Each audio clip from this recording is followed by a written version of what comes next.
It's called eco-anxiety, and it's taking hold among young people preoccupied with the effects of climate change and what it means for their future prospects. So much so that a recent report found that 2/3 of Australian youngsters believe that climate concerns are having a negative impact on their mental health. Roger Maynard reports from Sydney.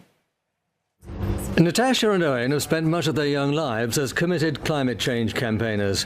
At 26, Natasha is the national campaigner of the Australian Youth Climate Coalition, and 18-year-old Owen its Sydney leader.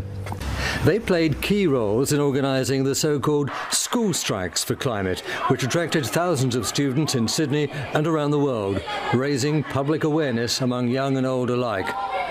But there's growing evidence that so-called eco-distress is also causing mental health problems, especially among the younger generation. I think it can manifest itself in lots of different ways. It can be an anger at leaders who aren't acting. It can be, anxiety, worry, not knowing what's going to happen, not knowing what's going to happen in the future. It doesn't just have to be about natural disasters or climate disasters. It can also be about, job security. Is my town or is my city going to be the same? I think particularly amongst young people, it makes us really concerned and worried about our futures. And so that obviously creates anxieties about where we're going to live in the future, whether we can have families in the future, how our communities that we've grown up in are going to be affected, whether we can live in our own communities again. So it creates a lot of anxiety and angst about the future and what our lives may look like when we're 20 or 30 years older than we are now. These are not isolated concerns. Recent studies in Australia found that eco-distress affected 3/4 of those young people questioned. Child safety agencies believe it's up to governments to take a lead. Well, what we heard from young people actually themselves when they talked about what would help was a number of different things. One, not surprisingly, just to be able to see governments take stronger action around climate change and mitigating the impacts of climate-related policies as well.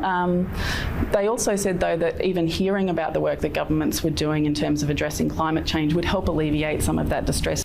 Nick Seaton, who runs Parents for Climate, believes older people generally need to help the young by advocating climate policies that protect the future of children.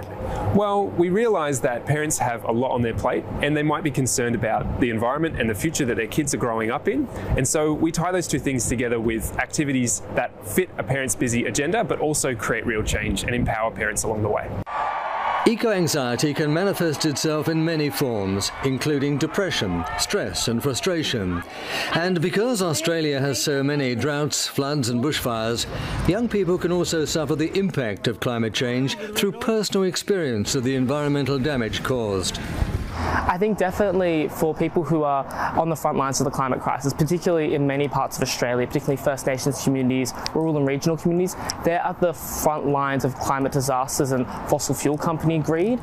So they're the ones who are definitely, the young people amongst those communities are definitely the ones who are most anxious about the climate crisis, and particularly people living in Australia who see the bushfires, no matter where in Australia you see these horrific climate disasters happening. It creates a very high sense of anxiety amongst young people. So I think young people are growing up in a world where things are different to previous generations. They're growing up in a world where they're seeing increasing climate impacts, and they're also growing up in a world where, social media and the news is constantly, we're constantly seeing bad news happen. We're constantly hearing about climate disaster after climate disaster, and that is really scary for young people.